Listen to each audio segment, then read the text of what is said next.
नाही का? मी माझ्या वक्तृत्व मांडण्या अगोदर या संस्थेबद्दल काहीतरी दोन शब्द बोलू इच्छिते. मागील वर्षी मी या स्पर्धेसाठी आली होती. या स्पर्धेचं नियोजन मनाला खूप भावलं. त्यामुळे ह्या वर्षी परत ती स्पर्धा लागली आणि परत या स्पर्धेला येण्याची इच्छा झाली. त्यानंतर स्पर्धा यशस्वी पार पडली.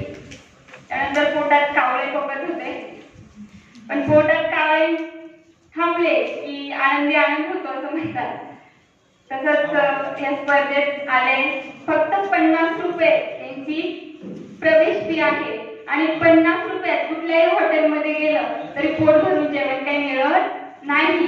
पण इथे मिळालं आणि जेवणही अतिशय उत्कृष्ट होतं. त्याबद्दल मी या संस्थेचे आभार व्यक्त करते. मी महाविद्यालय गटातून बोलली. माझा विषय होता आजची शिक्षण पद्धती, गुणांची की गुणवत्तेची. खरं तर विषय ज्यावेळी हातात पडला त्यावेळी थोडस मनामध्ये प्रश्न निर्माण झाले. आपण वाचतो लिहितो, मग विषयाबद्दल काय बोलायचं. तर मग नेहमीच वाटलं नसल्यामुळे विषय जाणणं काही अवघड वाटलं नाही सर मला. तर मग मी आता विषयाला डायरेक्ट हात घालते आणि विषयाची सुरुवात करते.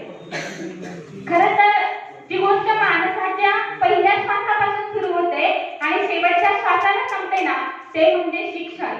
मानवाच्या उपजत कलागुणांना जागृत करून मानवाच्या वैभवशाली संस्कृतीचं संक्रमण करते ना तर ते म्हणजे शिक्षण. आईच्या खुशीपासून तर थेट सरणापर्यंत मित्रांनो आम्हाला क्षणाक्षणाला जे काही शिकायला मिळतं ना ते म्हणजे शिक्षण.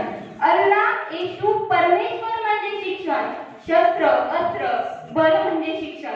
परंतु पूर्वीच्या शिक्षण प्रणालीच्या तुलनेत आजच्या शिक्षण प्रणालीतून संस्कृती नष्ट होऊन कुठेतरी विकृतीचं पेव फुटलं आणि आजच्या शिक्षण प्रणालीत खाजगीकरणाचं प्रदूषण वाढलं.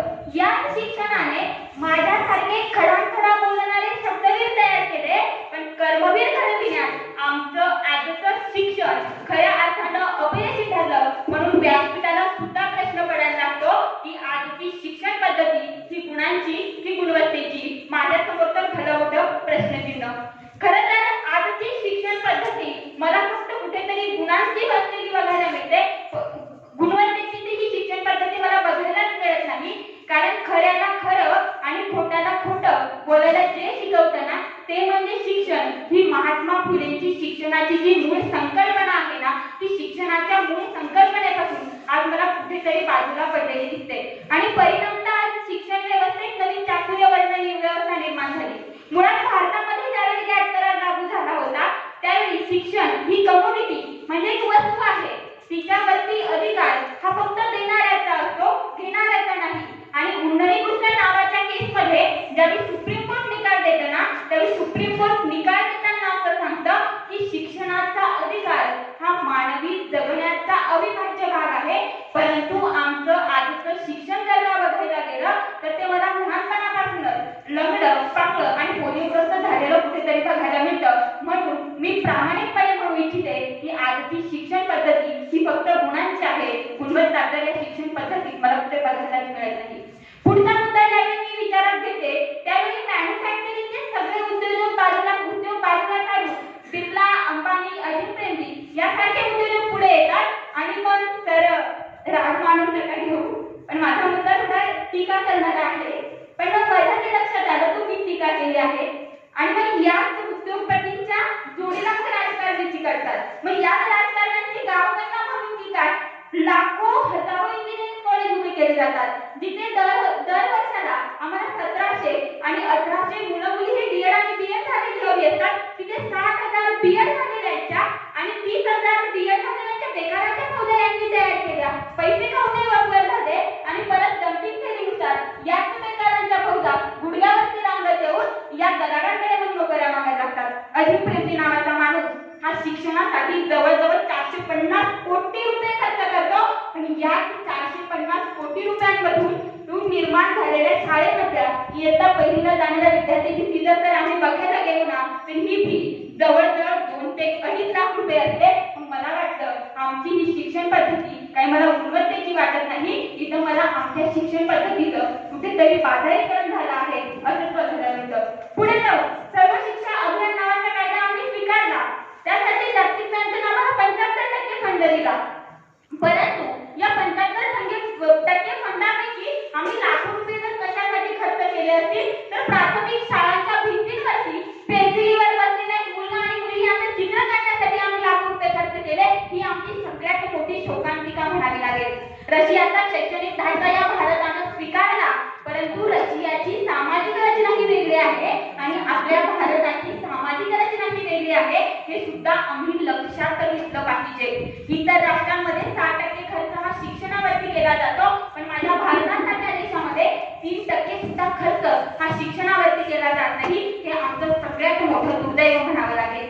परदेशी विद्यापीठ भारतामध्ये येण्यासाठी एक बिल पास झालं आहे. हे बिल तर मला नुसतं आणि नुसतं शिक्षणाचा धंदा करण्यासाठीचं बिल वाटतं. आणि या बिलामध्ये असं नमूद केलं आहे की the foreign institution can not dare this is the field of education. म्हणजे विद्यापीठ आमच्या भारतामध्ये येतील, त्यामध्ये जॉर्जिया इन्स्टिट्यूट असेल, ड्यूक युनिव्हर्सिटी असेल, बोस्टन युनिव्हर्सिटी असेल, ही विद्यापीठ आमच्या भारतामध्ये येतील, आमच्या शिक्षणाचा दर्जा सुधारेल असं जर तुम्हाला वाटत असेल तर मला वाटतं हा फक्त तुमचा आणि आमचा एक फक्त आणि फक्त गैरसमज आहे. कारण पुढे या फॉरेन युनिव्हर्सिटी बिलामध्ये असं सुद्धा नमूद केलं आहे की जी विद्यापीठ आमच्या भारतामध्ये येतील त्या विद्यापीठ ही स्वतंत्र राहतील, त्या विद्यापीठांवरती भारत सरकारचं नियंत्रण राहणार नाही. मग मला सांगा हो, भारतामध्येच ती विद्यापीठ येतील आणि भारत सरकारचंच त्या विद्यापीठांवर नियंत्रण राहणार नाही, मग ते शिक्षण कुठल्या गुणवत्तेचं शिक्षण आम्हाला देणार आहे? मग मला प्रश्न पडतो की इथं केंब्रिज विद्यापीठ यायला का तयार नाही, इथं ऑक्सफोर्ड विद्यापीठ यायला का तयार नाही? इन्फोसिसचे नारायण मूर्ती असं म्हणतात की भारतातल्या इंजिनिअरिंग कॉलेजमधून बाहेर पडणारे 90% विद्यार्थी हे अनएम्प्लॉयबल आहेत. तर आमची शिक्षण पद्धती ही कुठेतरी मला चुकीची वाटते. पुढे जाऊन विषयाच्या उत्तरार्धात मी ज्यावेळी विचार करते त्यावेळी गडचिरोली जिल्ह्यातला राजेंद्र भंडारे नावाचा माणूस फक्त इयत्ता 4वी पर्यंत शिक्षण घेतलेला, पण एका हातामध्ये ग्रीस आणि दुसऱ्या हातामध्ये पाना घेऊन येणाऱ्या जाणाऱ्या लोकांच्या गाड्या दुरुस्त करतो आणि स्वतःचा उदरनिर्वाह भागवतो. लिज्जत पापडवाला अवघ्या 65 रुपयापासून आपला व्यवसाय सुरू करतो. आज तो लाखो रुपयांचे टर्नओव्हर घेतो, कारण त्याचं शिक्षण हे गुणवत्तापूर्ण होतं. त्याचबरोबर राजेंद्र भंडारे नावाचा अहमदनगर जिल्ह्यातला माणूस हा एका हातामध्ये काठी आणि दुसऱ्या हातामध्ये कागद घेऊन काहीतरी कापत असतो ना, त्यावेळी ऑक्सिजन कंपनीचा मालक त्याच्यासमोर येऊन उभा राहतो आणि म्हणतो की तू कापत असलेल्या कागदाची प्रतिकृती माझ्या कारची डिझाईन बनवण्यासाठी देशील का?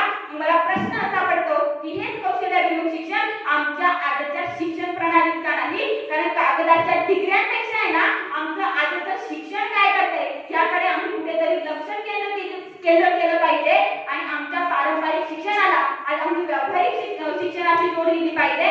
नारायण मूर्ती असं सुद्धा म्हणतात की गेल्या 60 वर्षामध्ये भारतानं जगाला हलवून सोडले असं कुठलंच तंत्रज्ञान विकसित केलं नाही. आणि मग जगाला हलवून सोडणारे एखादं तंत्रज्ञान जर आम्हाला विकसित करायचं असेल तर त्यासाठी आम्हाला आमचं शिक्षण हे गुणवत्तापूर्ण कौशल्याभिमुख मूल्याधिष्ठित आणि संस्कारक्षम केल्याशिवाय पर्याय मला कुठेही उरत नाही. शेवटी जाताना व्यासपीठाची रजा घेताना इतकंच म्हणते, झाला असेल सूर्यास्त अंधार अजूनही पडला नाही, मनाच्या त्या गाभाऱ्यातील पणती अजूनही दिसली नाही. पणतीची जपून ठेवा, पणतीची जपून ठेवा, तिचा एकदा सूर्य होईल आणि हे विश्व पुन्हा नव्या प्रकाशाने उजळून निघेल. मनपूर्वक धन्यवाद.